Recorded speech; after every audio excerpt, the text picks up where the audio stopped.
امام اہل سنت کے سامنے کیلکولیٹر کا ذکر ہوا، وہ نیا نیا آیا تھا، کہتے جو بھی ڈالو جواب دے دیتا ہے، جمع تفریق ضرب تقسیم سب بتا دیتا ہے. تو حضور یہ کیا مشین آئی ہے؟ تو آپ نے فرمایا فقیر کو بھی ایسی مشین عطا ہوئی ہے، یہ تو میتھمیٹکس بتاتا ہے، میں اس مشین میں جو بھی ڈالتا ہوں وہ اس کا جواب اللہ کی وجہ سے درست آ جاتا ہے. تو میرے امام نے اس تناظر میں یہ گفتگو فرمائی تھی. اچھا اب علم کی بات کریں تو حقیقت میرے امام کو علم لدنی حاصل تھا، اس پر تو کوئی دوسری رائے ہے ہی نہیں. اچھا علم کی دو قسمیں، ایک وہبی ہے اور ایک کسبی ہے. صحیح.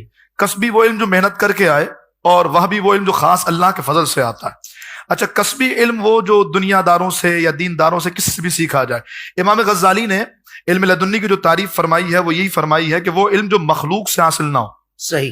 وہ علم لدنی جو خاص اللہ کے فضل سے. علم لدنی کا ذکر قرآن نے بھی کیا، تو رسول اللہ صلی اللہ تعالی علیہ وآلہ وسلم کی امت میں بھی یہ رائج ہے، اور آقا دو عالم علیہ السلام کی امت کو کئی طریقوں سے یہ دیا جاتا ہے، جس میں فراست ہے، الہام ہے، القاء ہے، یہ ساری چیزیں ہیں جن کے ذریعے علم لدنی عطا کیا جاتا ہے. اچھا میرے محبوب علیہ السلام نے بھی اپنے صحابہ کرام کو اللہ کے فضل سے علم لدنی عطا فرمایا. اس کی ایک مثال بیان فرمائی قبلہ حکیم الامت مفتی احمد خان نعیمی رحمہ اللہ نے. آپ فرماتے ہیں ایک روز حضور علیہ السلام بیٹھے ہیں، جناب ابی بن کعب موجود ہیں.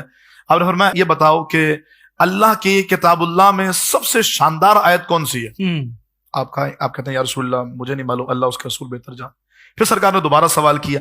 جب تیسری بار حضور نے پوچھا، جواب کوئی نہیں بتایا حضور نے، لیکن جب تیسری بار یہی سوال ریپیٹ کیا تو آپ نے فرمایا اللہ لا الہ الا هو الحی القیوم. آقا یہ وہ آیت ہے جو کتاب اللہ میں سب سے شاندار آیت ہے. سرکار فرماتے ہیں تجھے مبارک ہو، اللہ نے تجھے علم لدنی عطا فرمایا.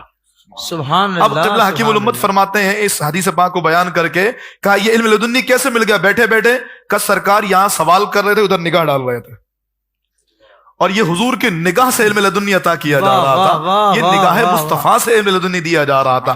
اب اسی سلسلے کو آگے بڑھاتے ہوئے قبلہ حکیم الامت فرماتے ہیں کہ پتہ لگا کہ علم لدنی اللہ تعالیٰ اپنے محبوبین اور مقربین کے ذریعے بھی عطا فرماتا ہے. تو کبھی اللہ کا ولی بھی سامنے بیٹھا کے علم لدنی دیتا ہے. جو پیر صاحب کی صحبت میں بیٹھتے ہیں، پیر کامل صاحب شرع، ان کی بارگاہ میں بیٹھتے ہیں، ان کے ذریعے بھی علم لدنی دیا جاتا ہے.